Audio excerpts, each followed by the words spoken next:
I don't think there's anything particularly shocking in saying that minecarts need an update, but I wasn't really aware of how bad it was until I started to use them for a project which I eventually decided to abandon.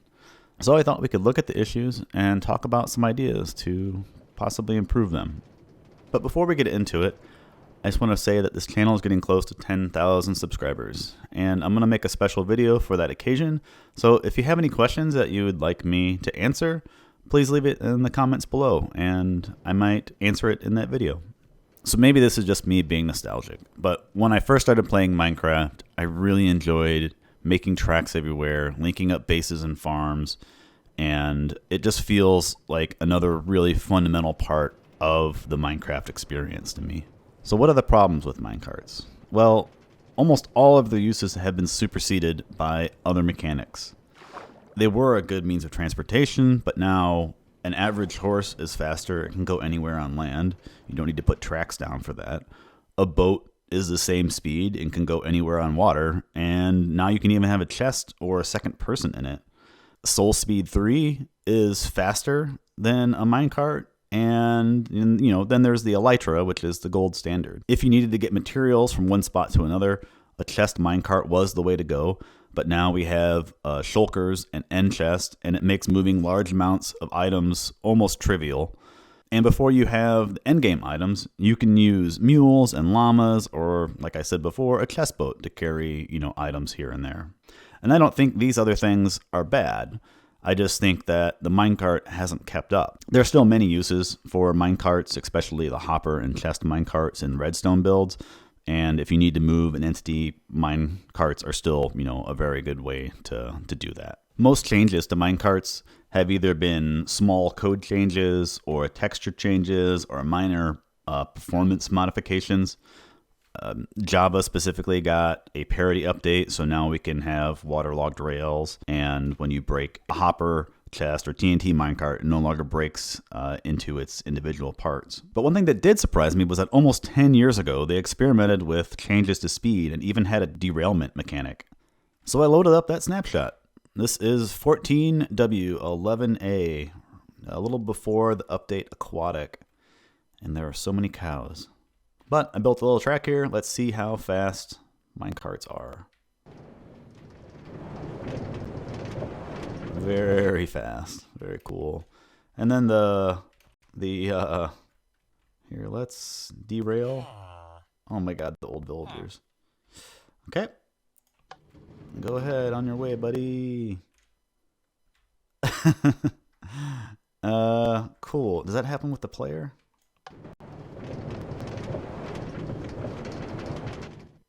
Yeah. I like that. But they ultimately decided to revert all those changes because the engine couldn't support them nicely. Okay, so how do we make minecarts better? I don't think the answer is to just make them faster. They need to have some function that separates them from the things that made them superfluous. I do really like the idea of derailing on turns if you're going too fast, though. So I came up with a list, and then I checked out some mods to see if there were other ideas that I liked. Some of my ideas are in mods, but there was one that I really liked that I'll call out at the end. So I do think they need a speed increase, but I would like to have more control over speed. Right now, you have a powered rail that's either on or off, and that's it. There are some tricks you can do to get speed, but I think something more straightforward would be to use a redstone power level, like this is a power level of 3, to control that speed, so 1 to 15, and then that dictates what speed the minecart goes over the rails at. And so with the topic of speed, it would be great if minecarts kept inertia more. Right now, they just kind of just lose it as soon as they fall off and just kind of almost glide down. It'd be really cool if they actually maintained inertia and maybe you could actually fly over and, cross some gaps and stuff. It'd be really cool to have some builds that would involve that. Something I would really like to see is being able to link up minecarts. My wife was really disappointed to realize that this wasn't actually a thing in the game. And my daughter suggested, we already have chains. You could treat it like a leash where you click on one, click on the other, and then those two are linked together. And so you could actually do something like this, where nowadays if you use a furnace minecart, you have to push it. If you put a bunch of carts on like powered rails, their distance ends up getting closer and farther apart, and it's really hard to maintain like something that's going a long distance. I think we should have more control over how we place down rails. It becomes very frustrating when you want something to go straight and you just keep having to mess around with it.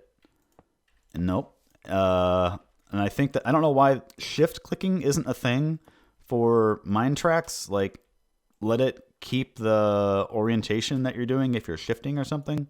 I think a lot of this confusion and frustration comes from the rail's preferred orientation for connecting.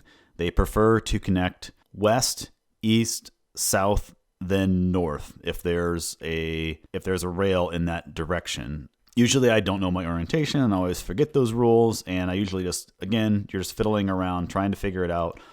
So I would prefer some orientation different than directional. I think it should be relative to how you are placing the blocks down in their original state. And I think that a T should always be one direction, maybe, to the right or to the left is the preferred, no matter what its cardinal direction orientation is.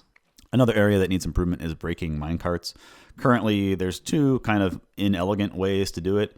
Either you're running it into a cactus, which isn't the best for a lot of builds. If you're trying to keep a certain motif, you have to have this cactus, you have to have sand, and then you have to have supporting block underneath it, and then you also have to put string on top of it, or you're going to have a taller thing. So you automatically have to have 4 blocks in here to break a minecart. And we do have a newer solution with a cauldron and all of this. So if we change this, push that down, we can use this ability to pull, since you can use a soul sand or mud here, but this pulls it down and it goes through the cauldron here, which has lava in it, and that destroys the item. This is really great if you have items that you need to get out of a mine cart real quick. It's great for builds. It breaks that and all of your items get popped out. I don't think it's the best just in a regular build. We can dispense mine carts just fine, but we can't pull them back in with dispensers. I think there should be some other way of block interaction, another type of mine track or something that you can actually remove these from the world also. Yeah, and so this is something my daughter pointed out. I did not know this was a thing. But in a boat, you can drop things and heck no fall damage, but in a minecart, they take fall damage. I didn't actually realize that was a thing. I wish they were consistent across the two of them. I think there needs to be a more elegant way of handling junctions with minecarts. You can power and depower them and to get them to go different directions. So if we send this off, that way, that goes straight. Send it this way, and then we can do that. And you can do this with a detector rail. If you want these to come back, then, that powers it, and then it goes back that way.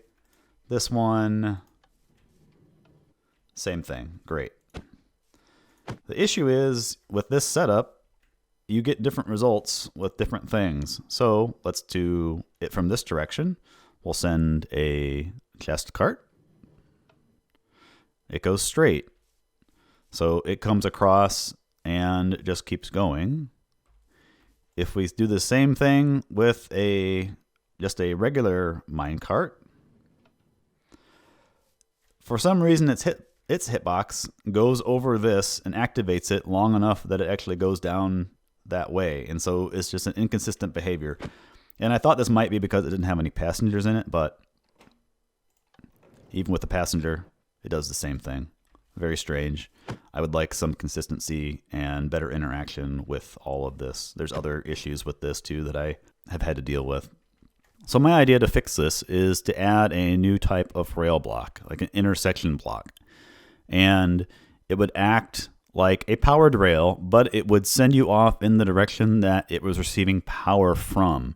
So, you could have a powered rail, on this side and power that, or possibly power the block below it. But you could do this for almost every direction, and then, you could have some sort of interchange where it would come in, your minecart would stop, and then you would power it from the direction you want to go, and then you would continue off in that direction. And I think feels like vanilla Minecraft, and I think it's reasonably doable. I would really like to see something like this added. So I know this is something that King B-Dogs brought up in a video. Was that if you had minecarts that could actually go through portals with a player in it. Currently, they'll go through just fine, like without a player. But if you are in it and you go through, that's all that happens. You just don't go through. And then when I get out now, I'm going to be here. And then it came through and the previous minecart came through. But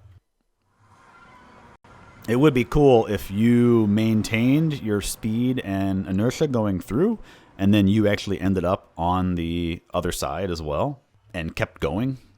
Which brings up the last idea, and this is one from a mod. This is from Cammy's Minecart Tweaks.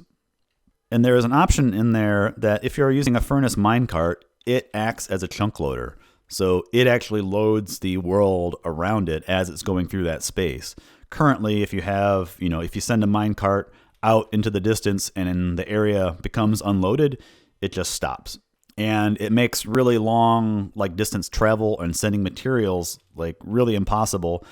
You have to end up using chunk loaders, which is only a thing that you can do in the overworld and Nether. You can't do that in the end or anything. But it would be really cool if this acted as a small chunk loader. Maybe it doesn't load the same amount of area as a player does, but a player is an entity, and a minecart is an entity. So the code should work that you could do it. I imagine Mojang is reluctant to add that feature because people would leave these around every places, all over the place, and then the world will just crash because you have all these areas loaded. It'd be like loading in a bunch of players at a time. But maybe there's a way to limit it or do something that would make it not impact the game so much. Well, so those are my ideas to try to make minecarts better. I would love to hear from you guys because I want to see minecarts actually more functional in the game. I would love to have uses for them again and, connect up things and do a bunch of interesting things with them. So if you have an idea, drop a comment down below. I would love to hear it. And if you're curious what my abandoned project was, I can briefly show that real quick. This is something that I really hadn't seen done. This is something it's been possible for a while to do, but you can use an item sorter with a hopper minecart, just like a normal hopper minecart. It'll pull an item out, and you can then use that to trigger things like a minecart junction. So what you can do is you can dispense an item that will be sorted by an item sorter, send out a hopper minecart in front of a normal minecart, and that'll pick it up, and then it will sort it, and it will trigger that intersection. So we can do it for another area, send it on its way, and it goes to the second one. If you send out nothing, no item to pick up, it'll just go all the way down to the end. Which is an example of one of the issues. So the problem with these long runs is that the carts get separated. Let me do that again. So if we go all the way out to the end here, you can see they keep getting farther and farther apart, and then this pulse extender isn't long enough to keep them on the same track. And that's where using those chains or something that actually links them together would be a great addition. That problem is one of the reasons why I ended up abandoning this project. The other reason is that it was just a very slow means of transportation. I was using this to go from one base to another, and a minecart took 2.5 minutes. and me just flying with Elytra was like 25 seconds or something like that. But the cool part about this, if this worked, you could theoretically, this, the stretch between these stops could be as far as you wanted, as long as the chunks were loaded. There's no coding required. I've seen some like minecart switchers and stuff like that, either all of the tracks are, at like a base, then it spiders out, or there is like actual redstone encoding. So you're encoding a pulse and then decoding it at the other end. But this way you could, theoretically have an infinite minecart with like switching, or infinite rail with switching at the end. And you could even put multiple items into the minecart here. Technically you could have 5 with one cart, but you could have it take one turn and then go down and then have another station to pick up a different item and then, branch off from there and everything. But I haven't seen somebody do anything like this. If somebody has, and, please let me know about it, because I would like to see how they handled some of these problems, or if they handled these problems. But that's all I have for this episode. I will see you guys next time. Bye.